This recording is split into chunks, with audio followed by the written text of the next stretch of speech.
তো আমাদের মিঠুনদা কি বলছে দেখো, কালকে ব্রিগেডে কি বক্তব্য দিয়েছে একটু শোনো সবাই। তোমরা কিন্তু লাস্ট পর্যন্ত ভিডিওটা দেখবে, দেখো ভিডিওটা। নমস্কার।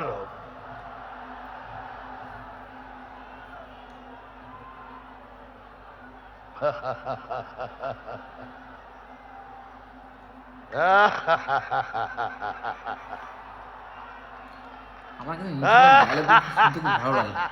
যেরকম বইয়ে যেরকম ডায়লগ দিত, আর এখানে কি ডায়লগ দেয় দেখো। আপনারা ভাবছেন দাদা একটা কিছু বললো না, হাসছে কেন? এই জন্য হাসছি, এই রাজ্যের প্রধান বলেছেন আমরা 500 টাকা দিয়ে লোক এনেছি। 500 টাকা দিয়ে এত লোক, বাপরে বাপ। তাহলে ভাবুন আপনি 1500 টাকা দিয়ে কত লোক আনেন। আমরা 500 টাকা দিয়ে লোক আনি, আপনার 1500 টাকায়ও লোক জমে না। এই জন্য এই ভাতা ওই শ্রী এইসব দিয়ে লোককে টুপি পরিয়ে এখানে নিয়ে আসেন। এই জন্য আসছি, আরো আসছি আরেকটা কারণে। উনি বলেছেন কি আমাদের গলায় দড়ি দিয়ে মরতে। আমি বললাম ঠিক আছে আমরা মরবো, খুব ভালো লাগে যে কথাগুলো বলে, আমরা গলায় দড়ি দিয়ে মরবো, কিন্তু আপনি কথা দিন আপনি রেল লাইনের মাথা দিয়ে দেবেন। আপনারা সবাই রেল লাইনে মাথা দেবেন, আমরা গলায় দড়ি লাগিয়ে ঝুলে পড়ব। এই জন্য আসছিলাম, এই ধর্ণা দিয়েছেন কিসের জন্য পড়ে জানলাম। একটা লোকের 389টা ছেলে মেয়ে, একজনের 389টা ছেলে মেয়ে, একজনের 310টা। উনি ধর্ণা দিয়েছেন তুই 400 করিসনি কেন? আমি এসআইআর নিয়ে লড়ছি, 389 থেকে 400 করিসনি কেন? কেন সুপ্রিম কোর্ট বলেছে এটা অসম্ভব, বৈজ্ঞানিকভাবে অসম্ভব।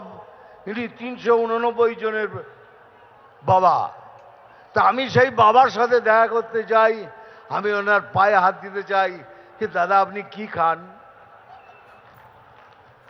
আপনি একটু দয়া করে বলুন আপনি কি খান। একজনের 310টা ছেলে মেয়ে, আমি তার পায়ে হাত দিয়ে বলতে যাই দাদা আপনি কি খান। ওই তাদের জন্য উনি লড়ছেন, এটা ভাববেন না আপনাদের জন্য লড়ছে। ও 310 কেন 325 হয়নি, ওই জন্য লড়ছেন। সুপ্রিম কোর্ট বলেছে এটা অসম্ভব, বৈজ্ঞানিকভাবে এটা সম্ভব নয়। তাহলে 389টা যার ছেলে মেয়ে, একটা মৌজাতে তো 600 সিট থাকে, 600 ভোটার, ওই একজনই আমাদের হারিয়ে দেবে। ওই একজন 389টা ভোট দিয়ে আমরা হেরে যাব। আর এত হাসি পায় যখন উনি বলেন 1 মিনিটের মধ্যে তোদের কেটে শেষ করে দেবো। বলে আমি আছি বলিয়ে বাঙালি হিন্দুরা বেঁচে আছে, এই তো 1 মিনিটের মধ্যে সবাইকে জড়ো করে তোদের ফেলে দেবো। সেই জন্য খুব হাসি পাচ্ছে আমার। আপনি 1 সেকেন্ড এত সময় নিচ্ছেন, একটু বলুন না পুলিশকে নিরপেক্ষ হয়ে যেতে। 30 সেকেন্ডের মধ্যে খেলা শেষ করে দেবো। ভিডিওটা দেখবে কি বলছে দেখো মিঠুনদা। 30 सेकंड, आधा मिनट में गेम खत्म कर देगा। एक बार आओ ना, आमने सामने आओ, देखो बीजेपी में क्या ताकत है, देख लो। खाली पुलिस को बोलो तुम निरपेक्ष हो जाओ। আমি কথা দিচ্ছি আমার সমস্ত আদিবাসী আমার ভাই বোনদের, আমরা যদি আসি আপনাদের সব কষ্ট দূর হবে। পড়াশোনার জন্য একটা টিচার নেই, আসবে। যত কষ্ট পেয়েছেন আমরা সব দূর করব, এ আমি গ্যারান্টি দিয়ে বলছি। যে আলু চাষি কষ্ট পাচ্ছেন, কথা দিচ্ছি এখানে যেদিন আমরা সরকারে আসব প্রথম কাজ আপনাদের জন্য করব, আলু চাষিদের জন্য করব। আর ভাই সত্যি আমি বাতেলা বাতেলা দিই না, আমি যা বলি স্ট্রেট কাট বলি। আর একটা কথা আমার মনে পড়ছে এইমাত্র,